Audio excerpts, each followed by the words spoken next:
Here we back with another interesting video. Now, listen, I told y'all, I moved past it, man. I moved past it. But you know, when it comes to my channel, you know what I do, man. I come with the intelligent analysis, the critical thinking. It doesn't matter who it is, man. Whether it's Tariq Nasheed, whether it's Jason Black, Dr. Umar Johnson, Ebony K. Williams, Rebecca Lynn Pope, Kimberly Nicole Foster, Cynthia G, Tanya TKO. You know what I do, man. You know what I do, man. Now today, man, we got to put Pan-Africanism Strikes Back on the podium, man. We got to bring him back to the courtroom. Take a look up on the screen, man. Pan-Africanism Strikes Back hopped on social media and he said this: why can't we talk about the black slave owners who benefited from slavery, like Elizabeth Fraser Skelton, Anthony Johnson, William Ellison, John Carruthers Stanley, Antoine Dubuclet, Mary Teresa, and Gollum? All right, bro, let's talk about it. He said, why don't we talk about it? So today we gonna talk about it, man. Not even wasting no time. Starting with number one, Elizabeth Fraser Skelton. Take a look up on the screen. Elizabeth Fraser Skelton was a European African slave trader. She was the daughter of a slave trader from Scotland and an African woman. Okay, so number one on the list is a woman from the mulatto class. Okay, I mean, anyone who's well read in colonial history already knows that in the European colonies, there was a mulatto class that was very active in the plantation economy. In fact, in my video towards Pan-Africanism Strikes Back the other day, I spoke about specifically the War of Knives down in Saint-Domingue, right? That was a war between the black African slave class, versus the mulatto class, the free people of color in the colony of Saint-Domingue, right? So the mulatto class was always an extension of the European planter class, because most times than not, the mulatto class was the children or the mistresses of the European planters. So of course there's benefits that come with being the son of a white man, the daughter of a white man, the mistress of a white man, the bedwench of a white man. There's some benefits that come along with that. And in this list, you're going to notice that the majority of this list is basically a bunch of plantation babies, a bunch of mulattoes. And if they're not mulattoes, they're probably a mistress of some prominent slave trader or European planter. And anybody who has studied colonial history already understands, yes, the mulatto class, the mixed race class, they were very active in the plantation economy. In fact, I even mentioned it before, in the colony of Saint-Domingue, the mulatto class, they controlled 1/4 of the plantation economy, right? 25%. And they were very prominent in the economy. They would give out loans. The whites would come to the mulattoes for loans in Saint-Domingue. So everywhere you go, there was a mulatto class that was very prominent in the colonies. So I don't know how that was a benefit. I mean, but hey, it is what it is, bro. Let's continue. Next up on the list, Anthony Johnson. Take a look up on the screen. Anthony Johnson was an Angolan man who achieved wealth in the early 17th century in the colony of Virginia.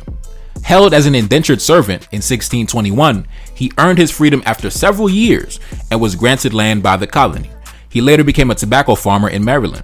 He attained great wealth after completing his term as an indentured servant and been referred to as the Black Patriarch of the first community of Negro property owners in America. In the early 1620s, Portuguese slave traders captured a man who would later be known as Anthony Johnson in Portuguese Angola, named him Antonio, and then sold him. So, sometime in his 20s, Anthony Johnson was captured and sold into slavery. And later down the line, he ended up becoming a farmer and amassing great wealth. Now, I ask you, couldn't Anthony Johnson could have just stayed in Africa and became a farmer and also generated revenue that way?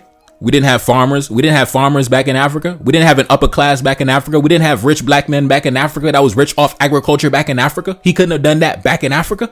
That's what I don't understand about these benefits, right? A benefit would assume that if I wasn't granted this opportunity, then I would never be engaging in what I'm engaging in. It's not really a benefit if, number one, I could have been doing it without slavery anyway. We could have been already doing that without slavery.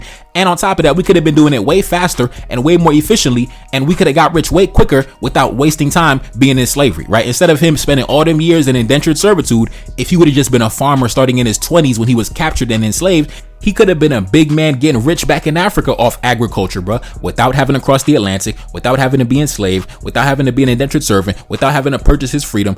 Black men began rich off agriculture back in Africa, going back, we can't even count how many years. Even still in the present day, black men still getting rich off agriculture in Africa. So I don't understand it, bro. Like, these are some basic benefits, right? So the first person is a goddamn mulatto, a mulatresse, a female mulatto, a daughter of a slave trader, and then Anthony Johnson, a tobacco farmer. I mean, goddamn, you could have stayed back in Africa and been a farmer, bro. I mean, Jesus Christ. Anyways, let's continue. Next up on the list, William Ellison. Take a look up on the screen. William Ellison was an American cotton gin maker and a blacksmith in South Carolina, a former African-American slave who achieved considerable success as a slave owner before the Civil War. Ellison and his sons were among a number of successful free people of color in the antebellum years. Now, I'm not too sure of his racial background, but I read his story, I read his biography, and it seems that he was one of them slaves that, you know, he had some special privileges. He got some special treatment on the plantation, right? He wasn't up in the field, you know, early morning, late nights. Nah. He was chilling with the whites. He may or may not have been a mulatto, but judging by his life, it sounds like he was a mulatto, judging by the amount of privileges and access that he had to some of the elite whites on the plantation that he lived in. Certain privileges and proximity and access that I'm sure was not granted to the regular average Joe Schmo black African that was on the plantation during that time. You know, it is what it is. It's hierarchies and everything. Now let's continue. Next up on the list, John Carruthers Stanley. John Carruthers Stanley was one of the largest slave owners in North Carolina and the wealthiest free black resident. Stanley was the illegitimate son of John Wright Stanley and the half-brother to a U.S. congressman. Okay, so obviously this was not a black man, okay, because his goddamn brother was a U.S. congressman back in the early 1800s. So I'm pretty sure, yeah, one of them free people of color. Yeah, them mulatto boys. Yeah, them light-skinned plantation babies. So, you know, like I said, man, I don't understand that. Like, we reaching new levels. We are reaching new levels when we are now glorifying the mulatto plantation class from the colonial period. What's the point of having this discussion? We are glorifying mulattoes now? Damn, bro, we glorifying the mulatto, the plantation babies and the bed wenches. That's who we glorifying now as the benefits and the hallmarks of slavery. Wow, bro. Wow. The white man could fuck our women and then, you know, have children with our women. And then those children could have a nice life. Wow. That's an amazing benefit right there, brother. That's an amazing benefit, my man. So the white man fucks your women. And because your woman can now have benefits due to her proximity to the white man's dick and due to the fact that she had children with that white man, and now those children have access to certain privileges and benefits not available to the average black African on the plantation, that somehow translates to a benefit. So because the white man could fuck my bitch with impunity, that's a benefit for me because those half-white mulatto offspring can have a nice life.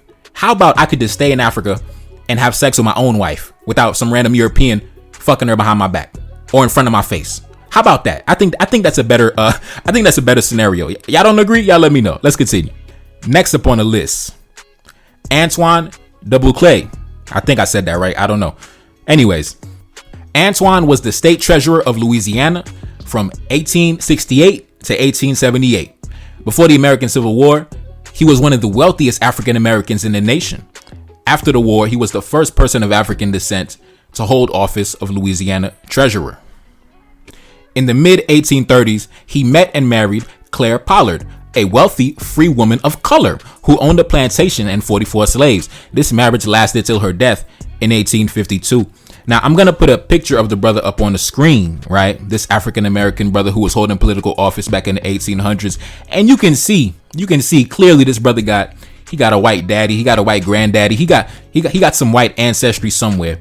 And his wife, the free woman of color who owned over 44 slaves, I'm pretty sure that she's also the offspring of a white man as well. So basically, because the mulatto class was doing a thing back in the colonial period, you know, the mulatto class was having money, the mulatto class was having property, the mulatto class was having, you know, acres of land. That somehow translates as a benefit for, you know, black Africans that had no admixture. I mean, wow. I mean, that's awesome, man. That's awesome. Wow. That's awesome. Let's continue. Next up on the list, Mary Teresa Medeor. Mary Teresa was a planter, a slave owner, and a businesswoman in colonial Louisiana, a Louisiana Creole of color. She was born into slavery. Her freedom was purchased in 1778 by Claude Thomas Pierre Medeor, with whom she had a long liaison and 10 children. Now, for someone who just the other day wanted to talk about the Haitian Revolution and wanted to say that, oh, the mulattoes wanted to put the blacks back in chains and the revolution was fake. It was the mixed race mulattoes. The mixed race mulattoes, they were the ones that popped off the revolution and they wanted to put the blacks back in chains, just to turn around and big up the mulatto class in North America. In the same week, he gonna shit on the Haitian Revolution, say, nigga, you had a fake revolution. It was the mulattoes. The mulattoes wanted to put you back in chains. The mulattoes wanted to put you back on the plantation. And then 2 days later, he's bigging up and glorifying and venerating the mulatto class of colonial North America. Jesus Christ, bro. The same mulatto class that had black Africans in chains. And just for clarification, take a look up on the screen. She was a Louisiana Creole of color. The term Creoles of color was typically applied to mixed race Creoles born from the French and Spanish settlers intermarrying with Africans. Whenever we think about the Creoles, the Louisiana Creoles, that is what we think about. We think of a mixed race, multiracial, multi-generational mixed person. In the context of North America, especially French Louisiana, yeah, that's what we think about. That's what we think about. We think of the plantation babies, right? So another plantation baby, okay? We got a bunch of plantation babies. One dude was the goddamn half mulatto brother of a U.S. congressman. I mean, come on, bro. This is insane. This is insanity. Now, let's continue. Next up on the list, Anna Gollum. Take a look up on the screen. Anna Gollum was a Senegalese woman, so she was probably beautiful. You know, I love my Senegalese women. Shout out to y'all. She was a Senegalese woman who was enslaved in Florida, eventually becoming a slave-owning planter herself. She was kidnapped from her homeland and brought to the Americas. The beginning of her story is similar to the millions of other Africans who fell victim to the transatlantic slave trade and were subjected to the Middle Passage. Okay, I don't see no benefits here. You know, you got kidnapped from your homeland, got kidnapped from Senegal, and you on the goddamn slave boats. I don't see no benefits yet, but let's continue. Gollum's life, however, was different from most of them. So they're letting you know she's an extreme outlier off the rip. She's an outlier. Her life was different. She does not represent the collective or the average. She represents an outlier that was not common. Even the white man will tell you that. Now let's continue. She was freed after serving as a bondswoman for a short period of time, marrying her former owner. So she married a white man, an English planter. So she married a white man. Okay, so wow, so black women that married white men had benefits. Wow, we got to talk about the children of white men. We got to talk about the women that was having sex with white men. That's who benefited from slavery. That's who we gotta venerate and put up on the mountaintop and acknowledge. Why do we have to acknowledge these people? Why do we have to acknowledge mulattoes and black women that was sucking the white man dick? Why do we have to acknowledge their existence? What benefit do they serve in the modern day to acknowledge their existence? What inspiration am I going to get as a black man in the modern day? Because Pan-Africanism Strikes Back said we should learn this because it's going to inspire us. It's a positive story, right? It's a positive story. So I'm learning about a bunch of mulattoes and black women that was sucking the white man's dick. That's what we're going to teach our children. That's what we're going to teach our children. Is that the inspirational story that you would tell your daughter about? A black woman that got kidnapped by white men and then ended up being a slave for white men and then ended up marrying the white man that had her enslaved and had a bunch of kids for him and sucked his dick until the day she died? I mean, come on, bro. Come on, man. I mean, what is the point of even, like, what is the motive? That's what I want to know. What is the motive? Like, where's the empowerment in these stories? Where's the inspiration in these stories, you know? And I remember in the live stream, he spoke about me the other day. He said, oh, these guys always want to talk about history, romanticize history, and glorify history. But then compare the history that I talk about. The history that I talk about is the glory of black men. I talk about black men in their heyday, black men victorious, black men standing strong, black men standing on business, black men holding their nuts, black men beating their chests, standing as real men, dying for what they believe in, dying for their women, dying for their children, dying for their nation, dying for their flag. That's the history lessons that I teach. The history lessons that you teach is a bunch of mulattoes and bedwenches, a bunch of, half white offspring, a bunch of black women that was sucking the white man dick, a bunch of divestors from the 1700s. That's the history that you teach. So I don't understand it, bro. You can't really try to rebuke me talking about I'm living in the past. And then when you talk about the past, these are the stories that you want us to talk about? Mulattoes and bedwenches? Man, I'm out, man. It's your boy Nefakari Dusseline back in the building. Yes, indeed. Cash App up on the screen and I'm gone. Peace. And just to let it be known, I don't got beef with the brother, man. But like I said, it doesn't matter who it is. Whether it's Tariq Nasheed, Dr. Umar Johnson, Jason Black, Ebony K. Williams, Kimberly Ann Foster, Rebecca Lynn Pope, Cynthia G, anybody when it comes to these YouTube streets, man, listen, I'm always going to come and I'm always going to make the correction, bro.